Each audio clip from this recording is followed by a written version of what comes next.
So, President Frattini, I would like to thank you once again for giving us the privilege of the wonderful keynote address earlier this afternoon. And we'd like to take the chance now to go a little bit deeper into some of the issues that we discussed, not only in terms of NATO, but also cultural diplomacy as a whole. And if I may, I'd like to ask the first question by asking you something that is of crucial importance, of course, to us as an institute. What is cultural diplomacy? Is the first question. And secondly, what role do you see for cultural diplomacy in strengthening the cross-continental cooperation? Well, it is not so difficult for me, being Italian, to talk about importance of culture. Culture is one of the preconditions to present a country to the rest of the world. And being an Italian, I've been working very hard in using cultural diplomacy as an instrument to reach to other people, or to promote people-to-people contact, or to bring closer to the civil society or this or that state a message of trust and friendship. I can very easily remember during my first term as a foreign minister what we have been doing as Italy for preserving and rescuing the extraordinary cultural patrimony of Iraq, which was under real serious danger. And now in Afghanistan, working to preserve the cultural heritage of an extraordinary country and extraordinary people. The same applies to the historical Roman heritage in Syria, under serious threat now because of people from the regime or militias attempting to destroy that cultural patrimony. This is the cultural diplomacy in times of crisis and war. But there is a normal cultural diplomacy in times of peace, promoting network of cultural cooperation, inviting students to participate to initiatives to, I would say, improving exchange of experiences, or, for example, to what I did many times in the network of Italian Institutes of Culture, promoting young artists that, in that cases, artists that have very few opportunities to, I would say, to be presented to the public. This is the duty of a state, encouraging young artists throughout capitals like London or Paris or Berlin or Washington or cities like New York, where if you help organizing an exhibition of a young artist, you serve culture and youth in the same time. On this, of course, we have an excellent cooperation at the transatlantic level, because the Europeans and Americans share common values, rule of law, the centrality of human being, and culture is one of the preconditions for a given society to grow. This is why I think also on these, cooperation and transatlantic cooperation cannot be stopped at the trade cooperation or security cooperation. I remember during the year of Italian culture in the United States and the year of American culture in Italy, how many initiatives we have been exchanging in the United States and in Italy. I mentioned all the experiences I made as Italian foreign minister, but expanding and broadening the scope of this cooperation, this is applicable to Europe as a whole and America. Okay. My colleagues would like to ask some questions as well. The cross-continental cooperation between the US and Europe has faced challenges over the past decade. How do you think Europe, and more specifically the European Union, could make an attempt to bridge the divide with the USA and vice versa? Well, I can summarize my point of view. Transatlantic cooperation in every field is necessary now more than ever, because the world is changing. New global powers are emerging in many continents, in Asia, in Latin America, in Africa. And of course, what was 20 years ago, 30 years ago, the role played by Europe is now severely reduced because of the new emerging powers, because of America having reasonably an interest to cooperate more closely with the rest of the world, and particularly Asia. I shouldn't forget that, of course, the attention of United States to China is now something that some analysts define as the new G2, US and China representing together the two biggest superpowers in the world. We cannot, as Europeans, lose ground on that. This is why it is first our interest to keep our Atlantic alliance strong and even stronger more than ever. Secondly, I think it is also in the American interest, because if it is true that Europeans are becoming smaller and smaller because others are emerging, it is equally true that unless a traditional historical transatlantic alliance is kept alive, even America would be weaker. I cannot imagine America working on the global stage without keeping this traditional alliance, which, of course, we Europeans have to promote a bit more in many fields, not only in the traditional field of security. We have been, for many decades, I would say for 2 decades, consumers of security at expenses of United States. We have to be frank. We have to acknowledge. Now it is time to be both US and EU producers of security together, working together. And this is in the interest of both. Of course, we have to expand our cooperation to trade. The opportunity offered by the proposal of President Obama to negotiate US-EU free trade agreement should be leading to an historical agreement that would be extremely beneficial for Europe and for America. But I see the cooperation also through improving with people-to-people contacts.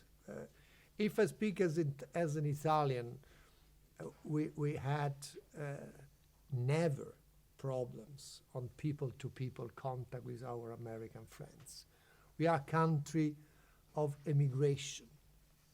The grandchildren and grandchildren of Italian immigrants in United States now are important personalities in the United States. Think about the former Secretary of Defense. Think about the former Speaker of the Congress, Nancy Pelosi. Think about the Homeland Security Secretary, Napolitano. All are grandchildren or grandchildren. The ambassador of United States to Italy, recently appointed by the government, Mr. Phillips, his name has been translated from Filippi. His family comes from Italy. So we have, but this should be for all Europe, not only for the countries that have historical ties with the United States. Thank you. So, as far as I'm concerned, I wanted to know what are, in your opinion, the difference of perception for Europe and the US with regards to relation with the Middle East and the Arab world, and how can Europe and the US can work together in order to positively influence its relation with the Middle East region and build bridges with the Arab world? Well, during a recent crisis, the one in Libya, that led to the NATO operation for helping the population under violence, under attack from the regime, we created a phrase indicating what happened. United States supporting from behind. So, United States engagement has been crucial, as always in a NATO mission, essential, I would say. But why from behind? Because at that time, United States acknowledged this is the Mediterranean. This is the first our duty to be in the lead, to work for, I would say, helping people in the southern shores of Mediterranean, to work for stabilization. These are our neighbors. If Libya explodes, people will come first to Sicily, then to the rest of Europe. Very unlikely they will reach America. If there is a crisis in Sahel, we will be paying first consequences. So, rightly, America called upon its allies, look, friends, this is your region, you have to go first. We have to help. They've been crucial in helping, encouraging, putting at our disposal extremely important capabilities, assets, experience. But I remember my talks very often with the Secretary of State of the United States, at that time Hillary Clinton. We've been exchanging experiences, but when I used to say, well, can I tell you what I know about the tribal system in the southwest of Libya? I'm sure I was giving a contribution, not getting a contribution from America, because this is our duty. And in the same time, we want, for example, America be in the lead on addressing nuclear proliferation of Iran. No doubts that in that dossier, America should be first to negotiate, to persuade, to urge Iran to change its policy and to stop enrichment of uranium. Of course, there is a group of 5+1, but division of labor is extremely important. There are areas where Europeans have to take the lead and areas where America should. In that way, we make complementary efforts, because at the end of the day, stabilizing and making prosperous Mediterranean region is our common interest. I have no doubts about that. Okay, and you've also maybe already responded to this question, but maybe we can go a bit further, because I would like to ask you, how do you see the future cross-continental cooperation between the traditional West and China, but also with Russia, and what should the EU and the US do in order to optimize their relations? Well, there is no doubt China became one of the most important global players. We have to take into account the role China plays and America does. On one hand, it's absolutely crazy to think that Europe, and even worse, individual member states of Europe can play a global role if they are not in a framework of Euro-Atlantic cooperation. Is absolutely crazy. This country where we talk today is the biggest one in Europe. It's the most powerful, but it would be crazy to think about Germany going alone as a global player. We need Europe. This is why I'm partisan of the idea of having a political union. United States of Europe now maybe is a dream, but I hope for my daughter will be not a dream. This would allow Europe to be a global player, and together with the United States, we can, I would say, be in serious touch as equal with a player like China. Europe represents 500 million of inhabitants. They live in the 28 countries of European Union. Plus those that live in the United States, we are 2/3 of the population living in China. But it's not a problem of population. It's a problem of a country, China, that wants to be a global player everywhere. And this is why we need working together if we want to negotiate, if we want to, I would say, address some issues where China can be counter-interested. We have to do together. With Russia, Russia is much more closer to Europe. It's our neighbor. A number of European member states have direct borders with the Russian territory. Europe can play a bridging role, trying to overcome or to mitigate difficulties, problems, obstacles between Russia and the United States. I have to admire the determination of President Obama and President Putin to get an agreement on how to address the Syrian crisis instead of dividing the international community.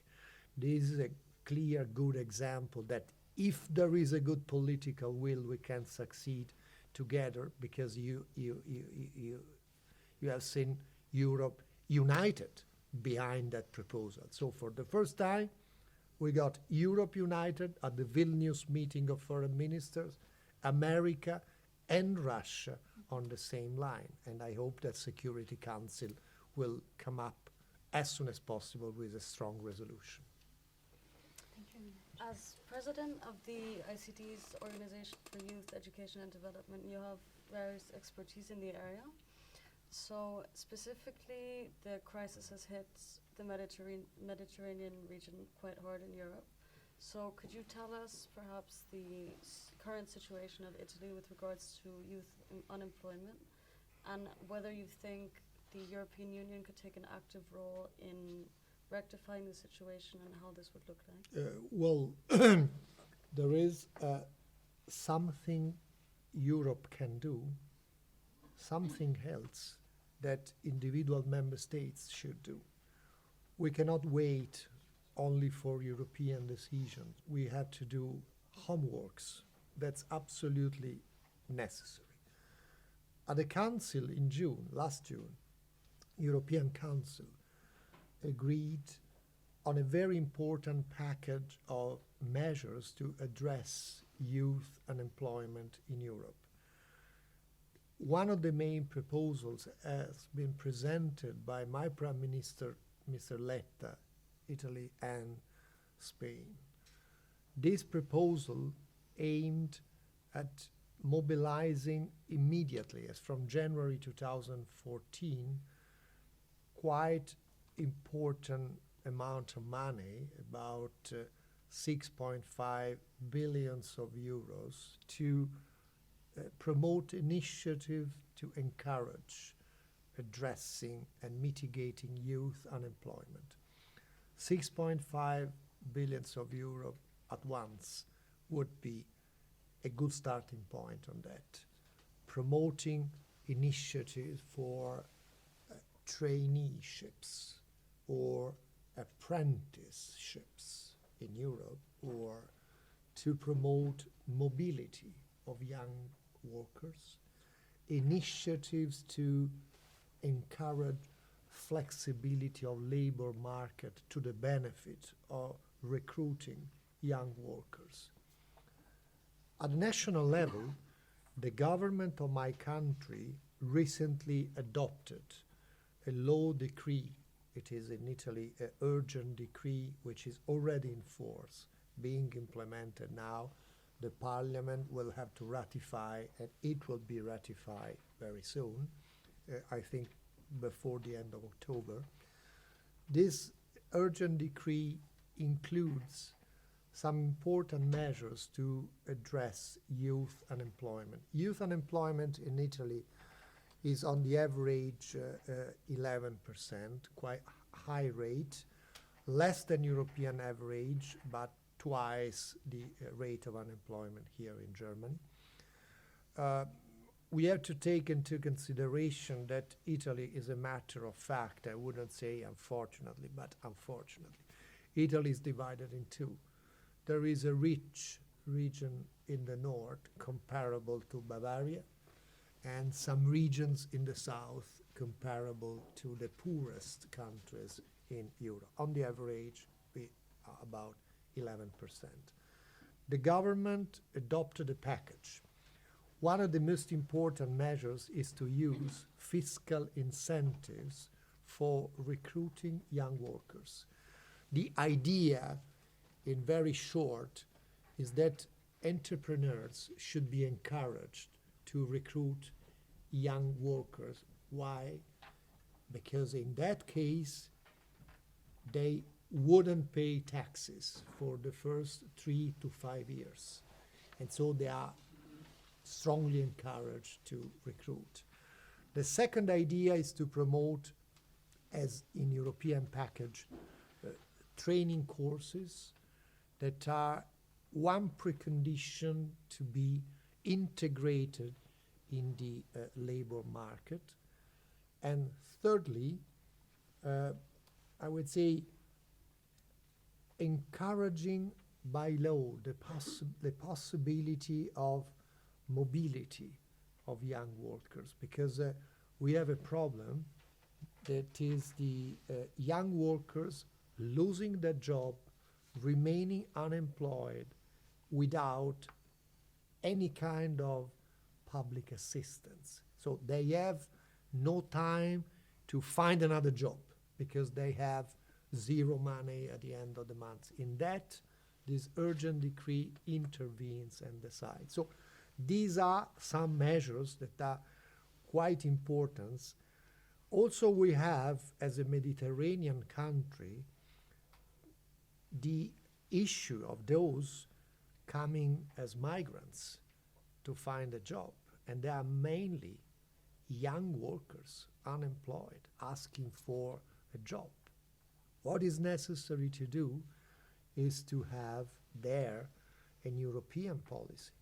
You cannot imagine that Italy alone organizes a labor market for migrants coming from 10 countries in South Mediterranean without having an European policy of migration or recruitment, of seasonal working experiences, and so on and so forth. So in some cases, Europe is absolutely necessary.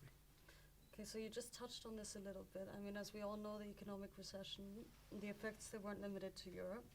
So the neighboring regions like Northern Africa and the Middle East, obviously the youth is suffering there as well. Yeah. So the European Union, can they actively support them somehow? I mean, you kind of mentioned just now that there would have to be some kind of EU-wide agreement so that Italy shares the responsibility.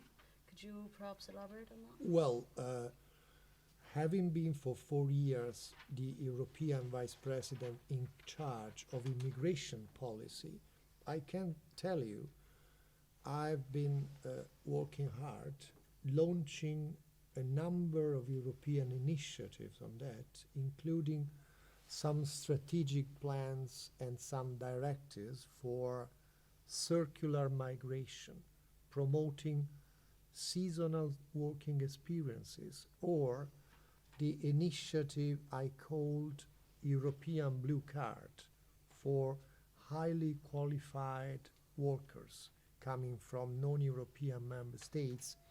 I had in mind the green card experience of United States, how to promote without encouraging brain drain, which is dangerous for the origin country, but how to promote a circulation for engineers, researchers, doctors, and so on and so forth. And we got some results. The problem that is that in times of economic crisis, there are, it's sad to acknowledge, some egoistic tendencies in many of the European member states vis-à-vis foreign migrants, foreign workers. I can tell you an anecdote. Once during a G8 meeting, one of the most important African leaders that I wouldn't name told me one thing which is absolutely right to me. Dear Franco, you Europeans, you cannot understand the problem if you don't solve the following alternative. Either you take our goods or you take our people. Saying no and no will lead to the explosion. You like or not, these people will try to cross the Mediterranean, putting at risk their lives. You cannot put economic barriers, custom obstacles, limitation to the circulation of people in the same time. Is not tenable. This was right. So Europe has to understand, despite the crisis, is much less expensive to invest in the younger generations in the south of Mediterranean rather than react by closing the borders. Yeah, my question was also about youth unemployment, but you already mostly answered it, so I will change it a little bit. Don't you think that increased mobility can also be in danger, in the sense that increased mobility also means increased competition? And so we can see now that the number of very qualified workers has increased, but the number of jobs for qualified workers has decreased. Do you see a solution here? And also on the global level, is there any decision or policy that we could implement? Well, of course it is a very difficult problem, the one you mentioned. When I speak to my daughter, she's 22 years old, I used to say, well, the only solution you have is to be serious, is to study much more, is to learn foreign languages, is to travel around the world. Competition already now does not recognize borders. Circulation of people cannot be prohibited. That's the idea of, I would say, open European space. The only limitation I can imagine is to criminals, is to those that commit crimes. We have to control and to prevent, but you cannot put obstacles to a young Indian engineers seeking a job, asking for working in Europe. You cannot, because if you have a better German or Italian engineer competing, well, competition is open. If you don't, please train your young engineer much better at home, and then send her to find a job in the rest of Europe. I have to say I learned a lot as Vice President of European Commission.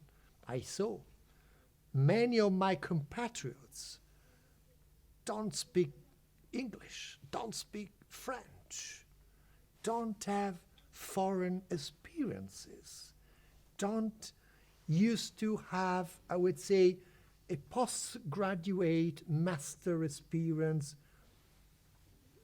in the rest of Europe or out of Europe. They don't have, not only Italians, I have to say Germans, Spanish, French, the old Europe. I saw so many young people coming from Lithuania, from Estonia, those that used to live in the Iron Curtain space, speaking 3, 4 foreign languages, having experiences in the rest of the world, winning over the others, the competition to get a job at European Commission.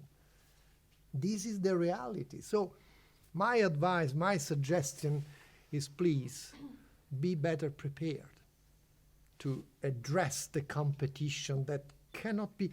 You have to manage globalization, not to oppose globalization. Thank you. President Frattini, to conclude, I would like to ask you a question looking a little bit to the future, and in particular to the next generation. As was mentioned earlier, you're president of the Organization for Youth Education and Development. You're a senior politician, having really served your country in terms of Italy, having served Europe with your time with the Commission. If you had to, let's say, pick one message for the next generation of young leaders, one piece of advice, what would that be? Especially keeping in mind really what we have with the Young Leaders Forum are really individuals who are drivers, not passengers, individuals who want to get involved, want to give to society. What would be your message to that group of young leaders?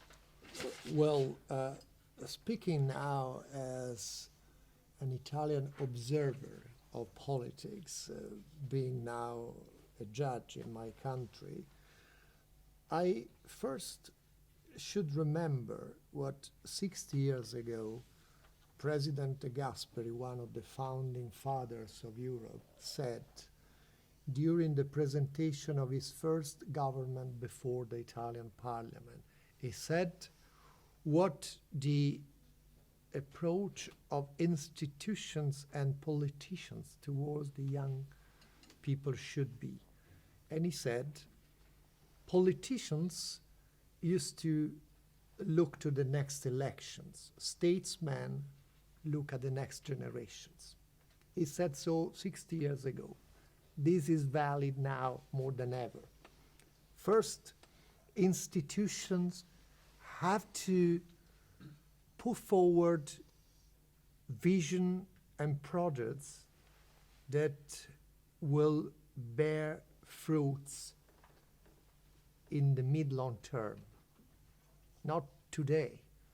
Very often, strategies are short-term strategies because those that launch strategy want to get votes in return.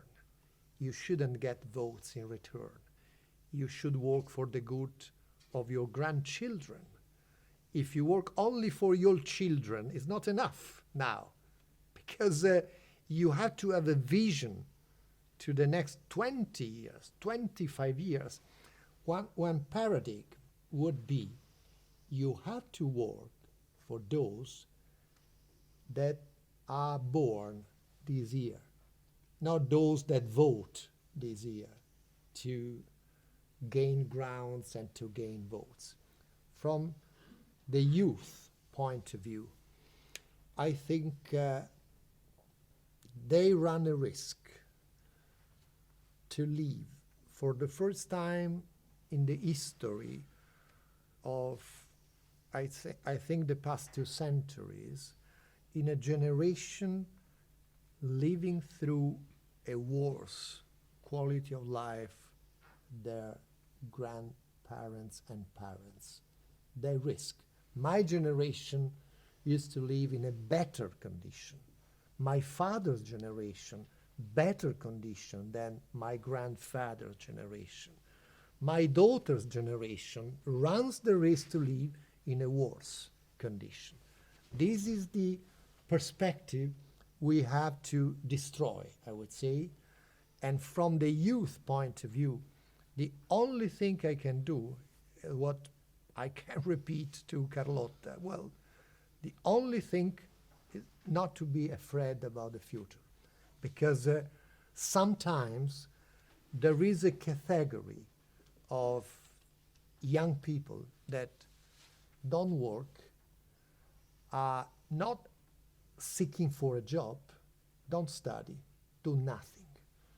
This is the tragedy of what somebody, some analyst, starts using to call a lost generation. If we lose a generation, we lose a society, because a generation means many years that never would be regained in the future. It's a lost. This is the tragedy we have ahead of us. And this is why, if young people are afraid of the future, I was not afraid about my future. I studied very hard to become magistrate very young, because it was difficult, but necessary. If young people now think that somebody in the family will continue to help, to pay something at the end of the month, they are afraid of the future. This is the real problem. All right, well, thank you very much for having shared with us those reflections and insights. I think we've all benefited in many ways, but we really appreciate you being here. Thank you very much, Mark. Thank you very much. very much. Thank you.